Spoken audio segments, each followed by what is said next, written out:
تصوف جو ہے نا دقیقت وہ یہ طریقت وہ ان باطنی اخلاق کی اصلاح کا نام ہے. لوگ سمجھتے ہیں کہ بھئی کسی کے پاس چلے گئے، وہ کچھ اس نے کچھ دم درود بتا دیا، کسی نے کچھ اعمال بتا دیے، وہ کچھ تسبیحات بتا دیں، بس وہی تصوف ہو گیا.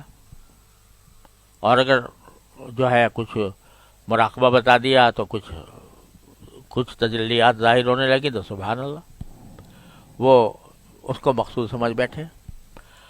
مقصود اصل میں کیا ہے؟ اخلاق باطنہ کی اصلاح. یہ ہے اصل مقصود تصوف کا.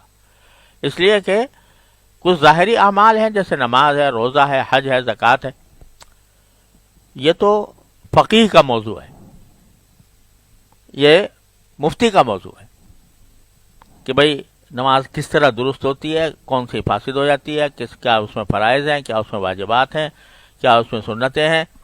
یہ تو علم فقہ کا موضوع ہے. روزہ کب صحیح ہوتا ہے، کب نہیں ہوتا، کب واجب ہو جاتا ہے، کب فرض ہو جاتا ہے، قضا ہو جائے تو اس سے کیا حکم ہوتا ہے، یہ سارے مسائل جو ہیں یہ کیا ہیں کہ ہیں فقہ کے ہیں. یہ ظاہر ہے، ہمارے اعمال ظاہرہ سے متعلق ہے. اور ایک ہے فقہ الباطن، باطن کی فقہ، اس کا نام ہے طریقت، اس کا نام ہے تصوف، اس کا نام ہے تزکیہ، اس کا نام ہے احسان. لوگوں نے تصوف کو خدا جانے کیا بنا دیا ہے، چند رسموں کو، چند طریقہ کار کو، اس کو تصوف کا قرار دے لیا اور اس کی وجہ سے تصوف کو بدنام بھی کیا. اس میں بدعتیں شامل ہو گئیں، اس میں رسمیں شامل ہو گئیں، تو جا کے وہ کچھ سے کچھ بن گیا.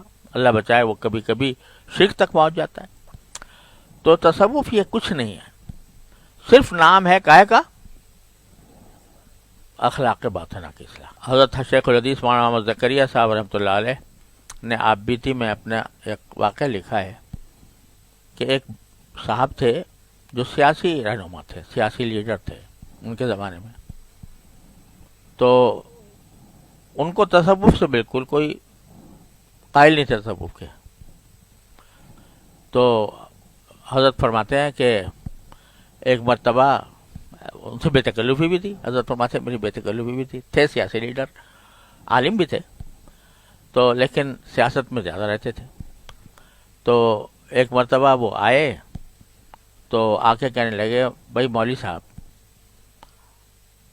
مجھے آپ سے کچھ مناسبت تو ہے نہیں،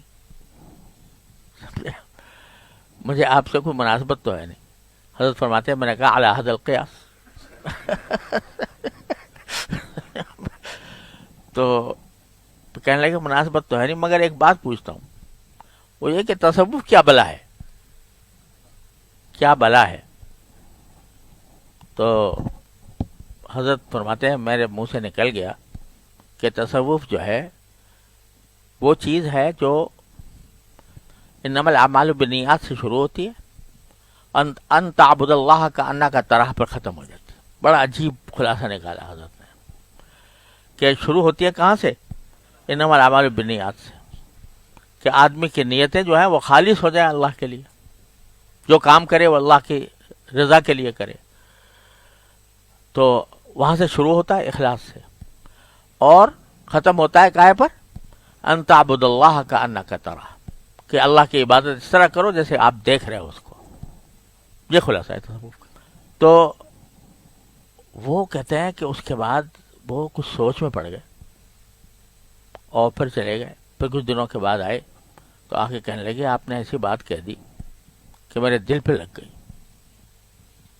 اور سمجھ میں آ گیا کہ کیا ہوتا ہے تصوف. پہلے میں یہ سمجھتا تھا کہ یہ کچھ لوگوں کی گھڑی ہوئی چیزیں ہیں اور اس کی وجہ سے میں اس کا قائل نہیں تھا، لیکن آپ نے ایک ایسا جملہ کہہ دیا جو میرے دل میں اٹک کے رہ گیا. اور اس کے بعد اللہ تعالیٰ نے پھر حضرت قائل ہوئے اور اس کے بعد بزرگوں سے تعلق قائم کیا، اور پھر آخرکار اللہ تبارک و تعالیٰ نے یہ مقام ان کو بخشا الحمدللہ. تو اصل تصوف یہ ہے. اب جو لوگ اصلاحی تعلق قائم کرتے ہیں تو وہی سمجھتے ہیں کہ بھئی یہ کچھ ایسے وظیفے بتا دیں گے کہ جو ہمیں کھٹ جنت میں پہنچا دیں گے. تو یہ خیال بالکل لغو ہے اور غلط ہے. اصل مقصود تو ہے وہ، لیکن اس مقصد کو حاصل کرنے کے لیے اور نفس و شیطان کے مقابلے میں قوت دینے کے لیے کچھ اذکار بھی بتا دیتے ہیں کہ بھئی یہ ذکر کیا کرو.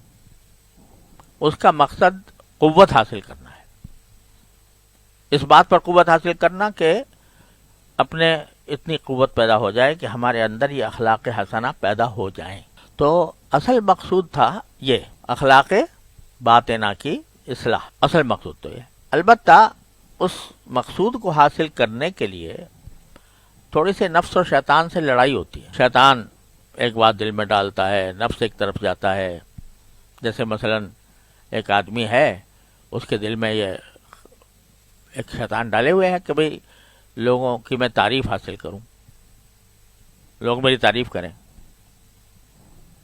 اب وہ بعض اوقات کوئی کام کر رہا ہوتا ہے تو اس میں اس کے دل میں شیطان یہ ڈالتا ہے کہ بھئی یہ کام کرو گے تو لوگ بڑے خوش ہوں گے، لوگ بڑی تعریف کریں گے. نتیجہ یہ کہ وہ اخلاص کے راستے سے موڑ دیتا ہے. اچھا خاصا کام کر رہا ہے آدمی اور دین کے لیے کر رہا ہے، لیکن شیطان نے یہ ڈال دیا رخ کہ بھئی یہ کام کیا تو تعریف ہو جائے گی، دنیا میں شہرت ہو جائے گی میری، یا میرے لوگ جو ہیں تعریف کریں گے.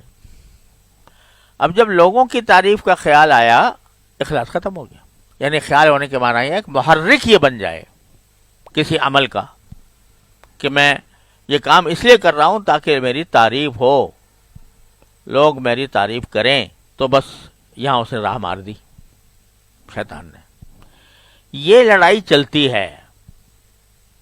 جب آدمی اصلاح کے راستے پر آتا ہے تو یہ لڑائی چلتی ہے، اور یہ لڑائی جو ہے اگر آدمی کا دھیان نہ ہو اور اصلاح کی فکر نہ ہو تو شیطان غالب آ جاتا ہے. اور آج کی دنیا کا یہ بہت ہی عظیم فتنہ ہے، بڑا زبردست فتنہ ہے کہ لوگ کیا کہیں گے، لوگوں میں میری شہرت کیسی ہوگی،